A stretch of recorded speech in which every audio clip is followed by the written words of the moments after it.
ಸ್ನೇಹಿತರೆ, ಪವಿತ್ರ ಬಂಧನ ಧಾರಾವಾಹಿಯ ನಾಳೆಯ ಸಂಚಿಕೆಯಲ್ಲಂತೂ ದೊಡ್ಡ ಟ್ವಿಸ್ಟ್ ಇದೆ. ಸೊ ನಾಳಿನ ಸಂಚಿಕೆಯ ಕಂಪ್ಲೀಟ್ ಎಪಿಸೋಡ್ ಅನ್ನ ನೋಡ್ಕೊಂಡ್ ಬರೋಣ. ಸ್ಕಿಪ್ ಮಾಡೋದಕ್ಕೆ ಹೋಗ್ಬೇಡಿ, ಸಬ್ಸ್ಕ್ರೈಬ್ ಆಗೋದನ್ನ ಕೂಡ ಮರಿಬೇಡಿ. ಪವಿತ್ರ ದೇವ್ ಕಾಲಿಗೆ ಬಿದ್ದು ಆಶೀರ್ವಾದವನ್ನ ತಗೊಳ್ಳೋದಕ್ಕೆ ಬರ್ತಾಳೆ. ಆಗ ನಾನ್ ಹೇಗೆ ಆಶೀರ್ವಾದ ಮಾಡೋದಕ್ಕೆ ಸಾಧ್ಯ, ನಾನ್ ಆಶೀರ್ವಾದ ಮಾಡೋದಕ್ಕೆ ಆಗಲ್ಲ, ಹಾಗೆಲ್ಲ ಸರಿಯಾಗಲ್ಲ ಅಂತ ಹೇಳ್ಬಿಟ್ಟು ಇಲ್ಲಿ ದೇವ್ ಹೇಳಿದಾಗ, ಅಯ್ಯೋ ನೀನ್ ಅವ್ರ ಗಂಡ, ನೀನು ಆಶೀರ್ವಾದ ಮಾಡ್ಲೇಬೇಕು ಅಂತ ಹೇಳ್ಬಿಟ್ಟು ಗುರುಗಳು ಕೂಡ ಹೇಳ್ತಾರೆ. ಹೌದು ದೇವ್ ಸರ್, ನೀವು ನನ್ ಗಂಡ, ನಾನ್ ನಿಮ್ ಹೆಂಡತಿ, ಸೊ ನನ್ನ ವ್ರತ ಕಂಪ್ಲೀಟ್ ಆಗ್ಲಿ, ಏನೋ ಪ್ರಾಬ್ಲಮ್ ಆಗದೆ ಇರ್ಲಿ ಅನ್ನುವಂತ ಆಶೀರ್ವಾದ ಮಾಡಿ ಅಂತ ಹೇಳ್ಬಿಟ್ಟು ಇಲ್ಲಿ ಕೇಳ್ಕೊಡ್ತಾಳೆ. ಆಗ ನಮ್ರತಗಂತೂ ತುಂಬಾನೇ ಟೆನ್ಷನ್ ಶುರುವಾಗತ್ತೆ. ಇದನ್ನೆಲ್ಲ ನೋಡ್ತಾ ಇದ್ರೆ ರಾಧಿಕಾ ಪವಿತ್ರನ ಸೊಸೆ ಅಂತ ಒಪ್ಕೊಂಡ್ಬಿಡ್ತಾಳೆ. ಹಾಗೆ ದೇವ್ನು ಕೂಡ ಅವಳು ತನ್ನ ಹೆಂಡತಿ ಅಂತ ಕೂಡ ಒಪ್ಕೊಂಡ್ಬಿಡ್ತಾನೆ. ಸೊ ಅವನೇನಾದ್ರೂ ಅವಳನ್ನ ಹೆಂಡತಿ ಅಂತ ಒಪ್ಕೊಂಡ್ಬಿಟ್ರೆ ಮುಗ್ದೆ ಹೋಯ್ತು. ನನ್ಗೆ ಆಮೇಲೆ ಈ ಮನೇಲಿ ಜಾಗ ಇರಲ್ಲ, ನಾನು ದೇವ್ಗೆ ಇನ್ಮೇಲೆ ಹತ್ರ ಆಗೋದಕ್ಕಾಗಲ್ಲ. ಸೊ ನಾನು ಏನ್ ಮಾಡ್ಲಿ ಅಂತ ಹೇಳ್ಬಿಟ್ಟು ಇಲ್ಲಿ ಟೆನ್ಷನ್ ಆಗಿ ನಮ್ರತ ಯೋಚನೆ ಮಾಡ್ತಾ ಇರ್ತಾಳೆ. ಆದ್ರೆ ನಮ್ರತಾ ತಾಯಿ ಮತ್ತೆ ದೇವ್ ಅವ್ರ ಚಿಕ್ಕಮ್ಮ ಇಬ್ರು ಕೂಡ ಮಾತಾಡ್ಕೊಂಡು ಈ ಒಂದು ವ್ರತವನ್ನ ಹೇಗಾದ್ರೂ ಮಾಡಿ ಕೆಡಿಸ್ಬೇಕು ಅನ್ನುವಂತಹ ಪ್ಲಾನ್ ಅನ್ನ ಮಾಡಿರ್ತಾರೆ. ಆಗ ಪವಿತ್ರ ದೇವರಿಗೆ ದೀಪವನ್ನ ಹಚ್ಚಿ ಬರ್ತಾಳೆ. ಆಗ ಗುರುಗಳು ಹೇಳ್ತಾರೆ, ಇಲ್ಲಿಂದನೇ ಹೆಜ್ಜೆ ನಮಸ್ಕಾರವನ್ನ ಶುರು ಮಾಡ್ಬೇಕು, ಗೊತ್ತಿದೆ ತಾನೆ, ಅರ್ಧಕ್ಕೆ ಮಾತ್ರ ಯಾವುದೇ ಕಾರಣಕ್ಕೂ ನಿಲ್ಸಬಾರ್ದು ಅಂತ ಹೇಳ್ಬಿಟ್ಟು ಇಲ್ಲಿ ಗುರುಗಳು ಹೇಳ್ತಾರೆ. ಅಯ್ಯೋ ಗುರುಗಳೇ, ನಾನ್ ಆ ರೀತಿ ಎಲ್ಲ ಅರ್ಧಕ್ಕೆ ನಿಲ್ಸೋದೇ ಇಲ್ಲ, ನೀವ್ ಅದ್ರ ಬಗ್ಗೆ ಏನು ಯೋಚನೆ ಮಾಡೋದಕ್ ಹೋಗ್ಬೇಡಿ ಅಂತ ಹೇಳ್ಬಿಟ್ಟು ಪವಿತ್ರ ಇಲ್ಲಿ ಹೆಜ್ಜೆ ನಮಸ್ಕಾರವನ್ನ ಮಾಡೋದಕ್ಕೆ ಶುರು ಮಾಡ್ತಾಳೆ. ಆಗ ದೇವ್ ಇಲ್ಲಿ ಪವಿತ್ರಗೆ ಹೇಳ್ತಾ ಇರ್ತಾನೆ, ನೋಡಿ ಪವಿತ್ರ ಅವರೇ, ಇನ್ನೂ ಟೈಮ್ ಇದೆ, ಆಗಲ್ಲ ಅಂತ ಹೇಳಿ ಪರವಾಗಿಲ್ಲ, ಆದ್ರೆ ಮಾತ್ರ ಮಾಡಿ ಅಂತ ಹೇಳಿದಾಗ, ಅಯ್ಯೋ ದೇವ್ ಅವರೇ, ಅಲ್ಲ ಆ ರೀತಿ ಎಲ್ಲ ಹೇಗೆ ಹೇಳೋದಕ್ ಸಾಧ್ಯ, ನೀವ್ ನನ್ ಗಂಡ ತಾನೆ, ನಿಮ್ ಜೀವ ಉಳಿಸ್ಕೊಳ್ಳುವುದು ನನ್ ಧರ್ಮ ತಾನೆ, ಸೊ ನಾನ್ ಮಾಡೇ ಮಾಡ್ತೀನಿ ಅಂತ ಹೇಳ್ಬಿಟ್ಟು ಪವಿತ್ರ ಹೆಜ್ಜೆ ನಮಸ್ಕಾರವನ್ನು ಮಾಡೋದಕ್ಕೆ ಶುರು ಮಾಡ್ತಾಳೆ. ಆಗ ಪವಿತ್ರ ಹೆಜ್ಜೆ ನಮಸ್ಕಾರ ಮಾಡುವಂತ ಟೈಮ್ ಅಲ್ಲಿ ಅಲ್ಲಿಗೆ ಯಾರೋ ಗಾಜಿನ ಪೀಸ್ ಅನ್ನ ಹಾಕಿರ್ತಾರೆ. ಆಗ ಅದನ್ನ ಅಲ್ಲಿ ಅಜ್ಜಿ ನೋಡ್ಬಿಡ್ತಾಳೆ. ಆಗ ಅವಳಿಗಂತೂ ಟೆನ್ಷನ್ ಆಗ್ಬಿಡತ್ತೆ. ಅಯ್ಯೋ ಇವಾಗ ಏನ್ ಮಾಡೋದು, ಅಲ್ಲ ಇಷ್ಟೊತ್ತು ಇಲ್ದೇ ಇರೋದು ಈ ಗಾಜಿನ ಪೀಸು ಇವಾಗ ಹೇಗ್ ಬಂತು, ಏನ್ ಮಾಡ್ಬೇಕು ಅಂತಾನೆ ಗೊತ್ತಾಗ್ತಾ ಇಲ್ವಲ್ಲ ಅಂತ ಹೇಳ್ಬಿಟ್ಟು ದೇವ್ ಅಲ್ಲಿ ನೋಡು ಗಾಜಿನ ಪೀಸ್ಗಳು ಬಿದ್ದಿದೆ, ಪವಿತ್ರ ಕಾಲಿಗೆ ಗಾಯ ಆಗತ್ತೆ ಅಂತ ಹೇಳ್ಬಿಟ್ಟು ದೇವ್ ಹತ್ರ ಹೇಳ್ತಾ ಇರ್ತಾಳೆ ದೇವ್ ಅಜ್ಜಿ. ದೇವ್ಗಂತೂ ಟೆನ್ಷನ್ ಆಗತ್ತೆ. ಅಯ್ಯೋ ಇಷ್ಟೊತ್ತು ಇಲ್ದೇ ಇರುವಂತ ಗಾಜಿನ ಪೀಸು ಇವಾಗ ಹೇಗ್ ಬಂತು, ಯಾರೋ ಬೇಕು ಅಂತಾನೆ ಈ ವ್ರತವನ್ನ ನಿಲ್ಸ್ಬೇಕು ಅನ್ನುವಂತ ಉದ್ದೇಶಕ್ಕೆ ಈ ರೀತಿ ಮಾಡಿದ್ದಾರೆ. ಪವಿತ್ರ ಅವ್ರ ಹತ್ರ ಹೋಗ್ಬಿಟ್ಟು, ಪವಿತ್ರ ಅವರೇ ಇವಾಗ್ಲಾದ್ರೂ ಯೋಚನೆ ಮಾಡಿ, ಗಾಜಿನ ಪೀಸ್ ಬಿದ್ದಿದೆ, ಸೊ ಯಾರೋ ಬೇಕು ಅಂತಾನೆ ಈ ರೀತಿ ಮಾಡ್ತಾ ಇದ್ದಾರೆ, ದಯವಿಟ್ಟು ಈ ವ್ರತವನ್ನ ಇಲ್ಲಿಗೆ ನಿಲ್ಸಿ ಅಂತ ಹೇಳಿದ್ರು ಕೂಡ ಪವಿತ್ರ ಯಾರ ಮಾತನ್ನು ಕೂಡ ಕೇಳೋದಕ್ಕೆ ಸಿದ್ಧವಾಗಿರಲ್ಲ. ಹೆಜ್ಜೆ ನಮಸ್ಕಾರವನ್ನ ಕಂಟಿನ್ಯೂ ಮಾಡ್ತಾ ಇರ್ತಾಳೆ. ಆಗ ದೇವ್ಗೆ ಏನ್ ಮಾಡ್ಬೇಕು ಅಂತಾನೆ ಗೊತ್ತಾಗದೆ ಟೆನ್ಷನ್ ಆಗಿ ಆ ಗಾಜಿನ ಪೀಸ್ ಗಳನ್ನೆಲ್ಲ ಎತ್ತಿ ಆ ಕಡೆ ಆಗ್ತಾ ಇರ್ತಾನೆ. ಪವಿತ್ರ ಅವರು ನನಗೋಸ್ಕರ ಈ ರೀತಿ ತ್ಯಾಗಗಳನ್ನೆಲ್ಲ ಮಾಡ್ತಾ ಇದ್ದಾರಲ್ಲ, ಹೇಗೆ ಇವ್ರನ್ನ ತಡೆಯೋದು, ನನ್ ಮಾತನ್ನ ಕೂಡ ಕೇಳ್ತಾ ಇಲ್ಲ, ಅಮ್ಮ ನೀವಾದ್ರೂ ಹೇಳಿ, ಇದನ್ನ ನಿಲ್ಸೋದಕ್ಕೆ ಹೇಳಿ, ಇಲ್ಲಂತಂದ್ರೆ ಅವರ ಕಾಲಿಗೆ ಗಾಯ ಆಗತ್ತೆ ಅನ್ನುವಂತ ಮಾತನ್ನ ಇಲ್ಲಿ ದೇವ್ ಹೇಳ್ತಾ ಇರ್ತಾನೆ. ಅಲ್ಲ ದೇವ್, ನಿನ್ಗೋಸ್ಕರ ನಾನು ಹೇಳ್ಬಹುದು, ಆದ್ರೆ ಗುರುಗಳು ಹೇಳಿದಾರಲ್ವಾ ಇದನ್ನ ಅರ್ಧಕ್ಕೆ ನಿಲ್ಸಬಾರ್ದು ಅಂತ ಹೇಳ್ಬಿಟ್ಟು, ಇದು ನಿನ್ ಜೀವದ ಪ್ರಶ್ನೆ, ಸೊ ನಾನ್ ಹೇಗೆ ಹೇಳೋದಕ್ಕಾಗತ್ತೆ ಇನ್ನ ಅಂತ ಹೇಳ್ಬಿಟ್ಟು ಇಲ್ಲಿ ರಾಧಿಕಾ ಕೂಡ ಹೇಳ್ತಾರೆ. ಹೌದು ದೇವ್, ಪವಿತ್ರ ಏನ್ ಹೇಳಿದ್ಲು ಗೊತ್ತಾ, ಯಾವುದೇ ಪರಿಸ್ಥಿತಿ ಬಂದ್ರು, ಎಂತದೇ ಪರಿಸ್ಥಿತಿ ಬಂದ್ರು ನಾನು ವ್ರತವನ್ನ ಅರ್ಧಕ್ಕೆ ನಿಲ್ಸಲ್ಲ ಅಂತ ಹೇಳಿದ್ರು. ಇಲ್ಲ ಅಂತಂದ್ರೆ ನಾನೇ ಈ ವ್ರತವನ್ನ ಮಾಡ್ತಾ ಇದ್ದೆ, ಅವರೇ ತಾನೇ ಮಾಡ್ತೀನಿ ಅಂತ ಹೋದ್ಮೇಲೆ ನಾನ್ ಇನ್ನೇನ್ ಮಾಡೋದಕ್ಕಾಗತ್ತೆ, ಸೊ ವ್ರತವನ್ನ ಕಂಪ್ಲೀಟ್ ಮಾಡ್ಲಿ ಬಿಡಿ ಅಂತ ಹೇಳ್ಬಿಟ್ಟು ಇಲ್ಲಿ ನಮ್ರತ ಕೂಡ ಹೇಳ್ತಾರೆ.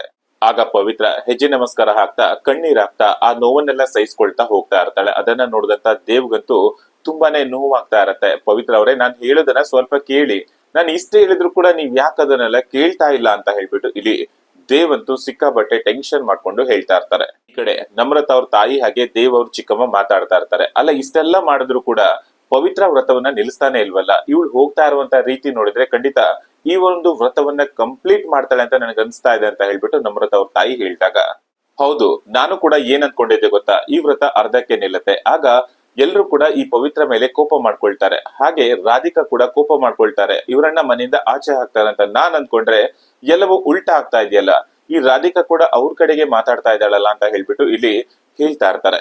ದೇವ್ಗಂತೂ ಫುಲ್ ಟೆನ್ಷನ್ ಆಗಿರುತ್ತೆ. ಪವಿತ್ರಗೆ ಏನ್ ಆಗ್ಬಿಡತ್ತೋ ಅಂತ ಹೇಳ್ಬಿಟ್ಟು ಯೋಚನೆ ಮಾಡ್ತಾ ಗುರುಗಳ ಹತ್ರ ಹೋಗ್ಬಿಟ್ಟು, ಗುರುಗಳೇ ಇನ್ನೇನಾದ್ರೂ ಅಲ್ಟರ್ನೇಟ್ ವ್ಯವಸ್ಥೆ ಇದೆಯಾ, ಈ ವ್ರತವನ್ನ ಬೇರೆ ಯಾರಾದ್ರೂ ಮಾಡ್ಬಹುದಲ್ವಾ ಅಂತ ಹೇಳ್ಬಿಟ್ಟು ಕೇಳಿದಾಗ, ನೋಡು ದೇವ್, ಪವಿತ್ರ ಇವಾಗ ಆಲ್ರೆಡಿ ವ್ರತವನ್ನ ತಾನ್ ಮಾಡ್ತೀನಿ ಅಂತ ಹೇಳ್ಬಿಟ್ಟು ಸಂಕಲ್ಪ ತೊಟ್ಟು ವ್ರತವನ್ನ ಶುರು ಮಾಡ್ಬಿಟ್ಟಿದ್ದಾಳೆ.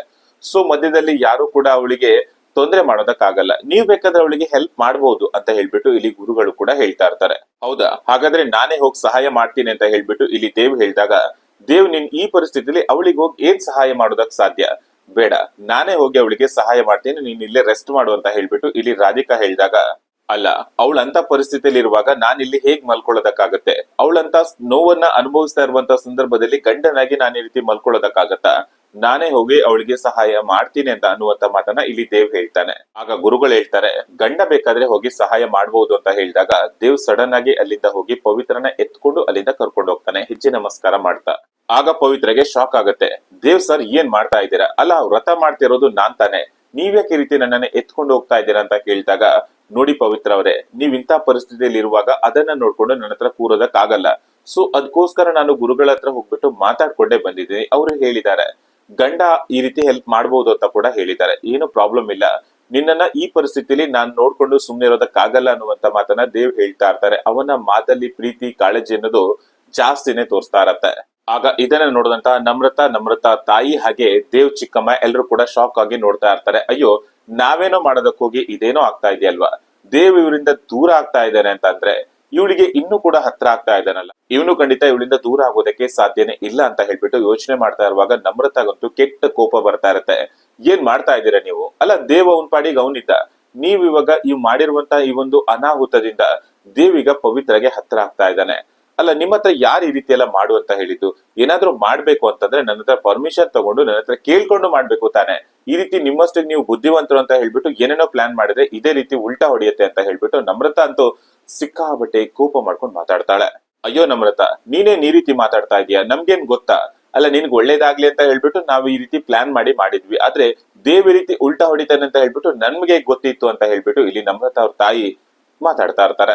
ಅಯ್ಯೋ, ಇವಾಗ ಏನ್ ಮಾಡೋದು? ಈ ವ್ರತ ಕಂಪ್ಲೀಟ್ ಆಗ್ತಾ ಇದೆ. ಸೊ ಈ ರೀತಿ ವ್ರತ ಕಂಪ್ಲೀಟ್ ಆಯ್ತು ಅಂತಂದ್ರೆ ಖಂಡಿತ ರಾಧಿಕಾನು ಕೂಡ ಇವಳನ್ನ ಸೊಸೆ ಅಂತ ಒಪ್ಕೊಳ್ತಾಳೆ, ಹಾಗೆ ದೇವ್ನು ಕೂಡ ಇವಳನ್ನ ಹೆಂಡತಿ ಅಂತ ಒಪ್ಕೊಂಡು ಇಬ್ರು ಕೂಡ ಸಂಸಾರವನ್ನ ಕೂಡ ಶುರು ಮಾಡ್ತಾರೆ. ಸೊ ನಾನ್ ಏನ್ ಮಾಡ್ಲಿ? ಅವಾಗ ನನ್ ಆಟ ಏನೋ ನಡೆಯಲ್ಲ ಅಂತ ಹೇಳ್ಬಿಟ್ಟು ನಮ್ರತಾ ಇಲ್ಲಿ ಯೋಚನೆ ಮಾಡ್ತಾ ಕೂತ್ಕೋತಾಳೆ. ಆಗ ಹೆಜ್ಜೆ ನಮಸ್ಕಾರ ಕಂಪ್ಲೀಟ್ ಆಗತ್ತೆ. ಇದನ್ನ ನೋಡಿದಂತಹ ಗುರುಗಳು ಹಾಗೆ ಮನೆಯವರು ಎಲ್ಲರಿಗೂ ಕೂಡ ತುಂಬಾನೇ ಖುಷಿ ಆಗತ್ತೆ. ನಮ್ರತಾ ತಾಯಿ ಹಾಗೆ ದೇವ್ ಚಿಕ್ಕಮ್ಮ ಇವರನ್ನ ಬಿಟ್ಟು ಹಾಗೆ ಎಲ್ರು ಕೂಡ ತುಂಬಾನೇ ಖುಷಿಯಿಂದ ಮಾತಾಡ್ತಾ ಇರ್ತಾರೆ. ಆಗ ಗುರುಗಳು ಅಲ್ಲಿಗೆ ಬಂದ್ಬಿಟ್ಟು ಈ ಹೆಜ್ಜೆ ನಮಸ್ಕಾರ ಕಂಪ್ಲೀಟ್ ಆಗತ್ತೋ ಇಲ್ವೋ ಅಂತ ಹೇಳ್ಬಿಟ್ಟು ನಾನು ಎಷ್ಟೊಂದು ಎದುರ್ಕೊಂಡಿದ್ದೆ ಗೊತ್ತಾ? ಸೊ ಕಂಪ್ಲೀಟ್ ಆಯ್ತು. ಇದೆಲ್ಲ ಸಾಧ್ಯ ಆಗಿದ್ದು ದೇವಿಂದ. ಈ ರೀತಿ ಗಂಡ ಹೆಂಡತಿ ಇಬ್ರು ಕೂಡ ಅನ್ಯೋನ್ಯವಾಗಿದ್ರೆ ಏನೇ ಕಷ್ಟದ ಪರಿಸ್ಥಿತಿಲೂ ಕೂಡ ಅದನ್ನ ನಿಭಾಯಿಸ್ಕೊಂಡು ಹೋಗ್ಬಹುದು. ನೀವ್ ಇದೇ ರೀತಿ ಚೆನ್ನಾಗಿರ್ಬೇಕು, ಖುಷಿಯಾಗಿರ್ಬೇಕು. ಹಾಗೆ ಪವಿತ್ರನ ನಿಮ್ ಜೊತೆನೆ ಇಟ್ಕೋ. ಪವಿತ್ರ ಏನಾದ್ರೂ ನೀನ್ ದೂರ ಮಾಡ್ಕೊಂಡ್ರೆ ಖಂಡಿತ ನಿನ್ ಜೀವಕ್ಕೆ ಅಪಾಯ ಇದೆ. ಪವಿತ್ರನೇ ನಿನ್ಗೆ ರಕ್ಷಾ ಕವಚ ಆಗಿರ್ತಾಳೆ ಅಂತ ಹೇಳ್ಬಿಟ್ಟು ಇಲ್ಲಿ ಸಿಕ್ಕಾಬಟ್ಟೆ ಹೊಗಳ್ತಾ ಇರ್ತಾರೆ ಗುರುಗಳಂತೂ ಪವಿತ್ರಗೆ. ಆಗ ಅದನ್ನ ಕೇಳಿದಂತ ನಮ್ರತಾಗಂತೂ ಹೊಟ್ಟೆಯಲ್ಲಿ ಬೆಂಕಿ ಬಿದ್ದಿರೋ ರೀತಿಲಿ ಅನುಭವ ಆಗ್ತಾ ಇರತ್ತೆ. ಆಗ ರಾಧಿಕಾ ನಮ್ರತಾ ಎಲ್ರು ಕೂಡ ಶಾಕ್ ಇಂದ ನೋಡ್ತಾ ಇರ್ತಾರೆ. ಅಯ್ಯೋ, ಇದ್ ಹೇಗ್ ಸಾಧ್ಯ? ಈ ರೀತಿ ಕಂಪ್ಲೀಟ್ ಆಯ್ತು ಅಂತಂದ್ರೆ ಅವ್ರಿಬ್ರು ಒಂದಾಗೋದಕ್ಕೆ ಸಾಧ್ಯನಾ? ಅಲ್ಲ, ಇದೆಲ್ಲ ನಂಬೋದಕ್ಕಾಗತ್ತಾ? ಪವಿತ್ರ ದೇವ್ ಜೊತೆ ಇದ್ರೆ ಮಾತ್ರ ದೇವ್ ಪ್ರಾಣಕ್ಕೆ ಅಪಾಯ ಆಗಲ್ವಾ? ಹಾಗಾದ್ರೆ ನಾವೆಲ್ರು ಇದ್ರೆ ಅಪಾಯ ಆಗತ್ತಾ? ಇದೆಲ್ಲ ನಾನ್ ನಂಬಲ್ಲ ಅಂತ ಹೇಳ್ಬಿಟ್ಟು ನಮ್ರತಾ ಇಲ್ಲಿ ಹೇಳ್ತಾ ಇರ್ತಾಳೆ. ನೀವು ನಂಬ್ತಿರೋ ಬಿಡ್ತಿರೋ, ಇದು ನಿಜವಾದಂತ ಘಟನೆ, ನಿಜವಾದಂತ ರೀತಿ. ಸೊ ನಾನು ಹೇಳ್ತಾ ಇದ್ದೀನಿ ಅಷ್ಟೇ. ನೀವು ನಂಬ್ತಿರೋ ಬಿಡ್ತಿರೋ ಗೊತ್ತಿಲ್ಲ, ಆದ್ರೆ ಮನೆಯವರು ನಮ್ ಜೊತೆ ಎಷ್ಟೋ ವರ್ಷಗಳಿಂದ ಇದ್ದಾರೆ. ಸೊ ನನ್ ಮಾತನ್ನ ಅವರು ನಂಬ್ತಾರೆ, ನೀವು ನಂಬೇಕಾಗಿಲ್ಲ ಅಂತ ಹೇಳ್ಬಿಟ್ಟು ಗುರುಗಳು ಹೇಳ್ತಾ ಇರ್ತಾರೆ. ಹೌದು ಗುರುಗಳೇ, ನಿಮ್ ಮಾತಿನ ಮೇಲೆ ನಂಬಿಕೆ ಇದೆ. ನೀವ್ ಏನೇ ಹೇಳಿದ್ರು ಕೂಡ ಅದೆಲ್ಲವೂ ಕೂಡ ಸರಿಯಾಗಿರತ್ತೆ ಅಂತ ಹೇಳ್ಬಿಟ್ಟು ರಾಧಿಕಾ ಹೇಳಿದಾಗ ನಮ್ರತಾಗೆ ಸಿಕ್ಕಾಬಟ್ಟೆ ಶಾಕ್ ಆಗತ್ತೆ. ಆಗ ರಾಧಿಕಾಗೆ ಪವಿತ್ರ ಮೇಲೆ ಪ್ರೀತಿ ಅನ್ನೋದು ಬರ್ತಾ ಇರತ್ತೆ. ಇವಳೇ ಸೊಸೆಯಾಗಿರೋದು ನನ್ಗೆ ಒಳ್ಳೇದಾಯ್ತು ಅನ್ನುವಂತಹ ಒಂದು ಭಾವನೆ ಬರ್ತಾ ಇರತ್ತೆ. ಪವಿತ್ರ, ನಿಜವಾಗ್ಲೂ ನೀ ದೇವ್ ಹೇಳ್ತಾ ಇರೋದನ್ನ ಕೇಳಿದಾಗ ನೀನು ಈ ವ್ರತವನ್ನ ಅರ್ಧದಲ್ಲೇ ಕೈ ಬಿಡ್ತೀಯ, ಅರ್ಧದಲ್ಲೇ ನಿಲ್ಸ್ತೀಯ ಅಂತ ಹೇಳ್ಬಿಟ್ಟು ನಾನು ಅಂದ್ಕೊಂಡಿದ್ದೆ. ಆದ್ರೆ ನೀನು ಹಠ ತೊಟ್ಟು ಈ ಒಂದು ವ್ರತವನ್ನ ಕಂಪ್ಲೀಟ್ ಮಾಡಿದೀಯ. ಅದು ನನ್ ಮಗನಿಗೋಸ್ಕರ, ನನ್ ಮಗನ್ ಜೀವಕ್ಕೆ ಏನು ಆಗ್ಬಾರ್ದು, ನನ್ ಮಗನ್ ಜೀವನ ಚೆನ್ನಾಗಿರ್ಬೇಕು ಅನ್ನುವಂತ ಉದ್ದೇಶಕ್ಕೆ ನೀನು ನಿನ್ ಪ್ರಾಣವನ್ನ ಲೆಕ್ಕಿಸದೆ ಈ ರೀತಿ ವ್ರತಗಳನ್ನೆಲ್ಲ ಮಾಡ್ತಾ ಇದೀಯ. ನಿಜವಾಗ್ಲೂ ನಿನ್ಗೆ ಥ್ಯಾಂಕ್ಸ್ ಹೇಳ್ಬೇಕು ಅಂತ ಹೇಳ್ಬಿಟ್ಟು ಇಲ್ಲಿ ಪವಿತ್ರಗೆ ಥ್ಯಾಂಕ್ಸ್ ಅಂತ ಹೇಳ್ತಾಳೆ. ಅಯ್ಯೋ ಅತ್ತೆ, ಇಷ್ಟಕ್ಕೆಲ್ಲ ಯಾಕೆ ಥ್ಯಾಂಕ್ಸ್ ಅಂತ ಹೇಳ್ತೀರಾ? ಇದೆಲ್ಲ ನನ್ ಜವಾಬ್ದಾರಿ ತಾನೆ. ಹೆಂಡತಿಯಾಗಿ ಏನ್ ಮಾಡ್ಬೇಕು, ಏನ್ ಕರ್ತವ್ಯ ಮಾಡ್ಬೇಕು ಅದನ್ನೆಲ್ಲ ನಾನು ಸರಿಯಾಗಿ ಮಾಡಿದ್ದೀನಿ. ಸೊ ಇನ್ ಮುಂದೆ ಎಲ್ಲವೂ ಕೂಡ ಚೆನ್ನಾಗಿರತ್ತೆ, ದೇವರು ಹುಷಾರಾಗ್ತಾರೆ, ಆರಾಮಾಗಿರ್ತಾರೆ ಅಂತ ಹೇಳ್ಬಿಟ್ಟು ಇಲ್ಲಿ ಒಂದು ಭರವಸೆ ಮಾತುಗಳನ್ನ ಆಡ್ತಾಳೆ ಪವಿತ್ರ ರಾಧಿಕಾ ಹತ್ರ.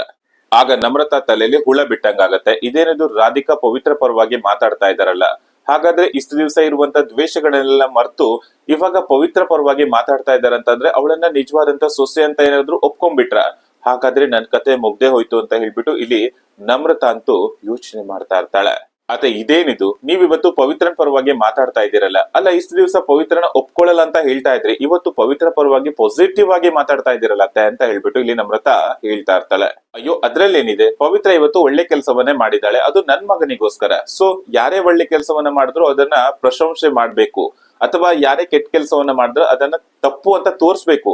ಸೊ ಅದು ನನ್ ರೂಢಿ ಅಂತ ಹೇಳ್ಬಿಟ್ಟು ಇಲ್ಲಿ ರಾಧಿಕಾ ಹೇಳ್ತಾ ಇರ್ತಾಳೆ. ಸೊ ಸ್ಲೋಲಿ ಪವಿತ್ರನ ತನ್ನ ಸೊಸೆ ಅಂತ ಹೇಳ್ಬಿಟ್ಟು ಒಪ್ಕೊಳ್ಳೋದಕ್ಕೆ ರಾಧಿಕಾ ರೆಡಿಯಾಗಿ ಬಿಟ್ಟಿರ್ತಾಳೆ. ಪವಿತ್ರನ ದೇವಿಲಿ ಎತ್ಕೊಂಡು ಹೋಗ್ತಾ ಇರ್ತಾನಲ್ವಾ, ಸೊ ಇನ್ನು ಕೂಡ ವ್ರತಗಳು ಕಂಟಿನ್ಯೂ ಆಗ್ತಾ ಇರತ್ತೆ. ವ್ರತಗಳಲ್ಲಿ ಪವಿತ್ರ ಜೀವಕ್ಕೆ ಏನಾದ್ರು ಅಪಾಯ ಆಗತ್ತಾ ಅನ್ನೋದನ್ನ ನೆಕ್ಸ್ಟ್ ಎಪಿಸೋಡ್ ಅಲ್ಲಿ ತಿಳ್ಕೊಳ್ಳೋಣ. ಇದೇ ರೀತಿ ಮುಂದಿನ ಅಪ್ಡೇಟ್ ಗಾಗಿ ಸಬ್ಸ್ಕ್ರೈಬ್ ಆಗಿರಿ. ಸಿಗೋಣ ನೆಕ್ಸ್ಟ್ ಅಪ್ಡೇಟ್ ಅಲ್ಲಿ. Thank you for watching.